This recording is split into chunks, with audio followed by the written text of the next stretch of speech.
அகில இந்திய அண்ணா மறுமலர்ச்சி பேரவை சார்பாக நமது முதற்கண் பணிவான வணக்கங்களை தெரிவித்துக் கொண்டு, முன்னாள் ரயில்வே பாதுகாப்பு படை டிஐஜி ஒரு மதிப்பிற்குரிய ஐயா உயர் திரு எஸ் கணேசன் அவர்கள் கடந்த 2019ஆம் ஆண்டு மே மாதம் 24ஆம் தேதி உயிரிழந்தார்.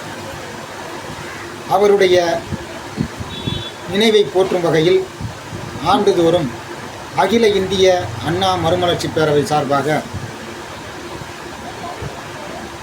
நினைவஞ்சலியை செலுத்தி வருகின்றோம். அதேபோல இன்றும் அவருடைய நினைவு நாளான இன்று அவர்களின் நினைவை போற்றி அவர் ஆற்றிய பல்வேறு பணிகளை பற்றி ஒரு சில நிமிடங்கள் அவருடைய நினைவு கூற கடமைப்பட்டுள்ளோம் என்பதை தெரிவித்துக் கொண்டு, கும்பகோணம் எனும் ஒரு சிற்றூரில் பிறந்து தன்னுடைய சொந்த உழைப்பால் படிப்பு முன்னேறி ரயில்வே பாதுகாப்பு படையின்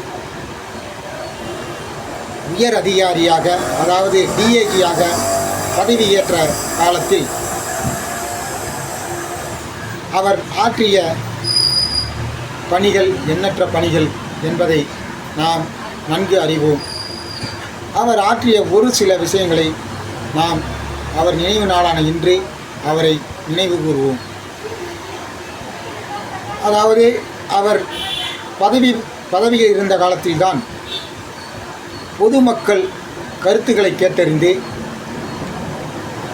பொதுமக்களுக்கு உரிய பாதுகாப்பை ஆர்பிஎஃப் ரயில்வே பாதுகாப்பு வீரர்களை அதிக அளவில் பணியில் அமர்த்தி பொதுமக்களுக்கு பாதுகாப்பு அளிக்க மிகவும் உறுதுணையாக இருந்தார். மேலும்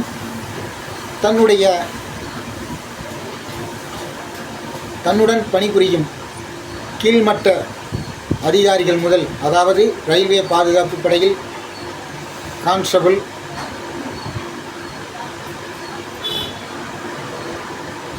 எஸ்ஐபிஎஃப் அதாவது ரயில்வே பாதுகாப்பு படை துணை காவலர், ஆய்வாளர் போன்றவற்றில் தான் ஒரு உயர் அதிகாரி என்று கருதாமல் அனைவரிடமும் அவருடைய குறைகளை கேட்டு அதற்கு உரிய முறையில் தீர்வு கண்டார் என்பதை நாம் நினைவு கூற கடமைப்பட்டுள்ளோம். மேலும் அவர் முன்னாள் தலைவர், ரயில்வே ரெக்ரூட்மெண்ட் போர்டு அதாவது முன்னாள் ஆட்சேர்ப்பு வாரியத்தின் தலைவராக பணியாற்றினார். மேலும் முன்னாள்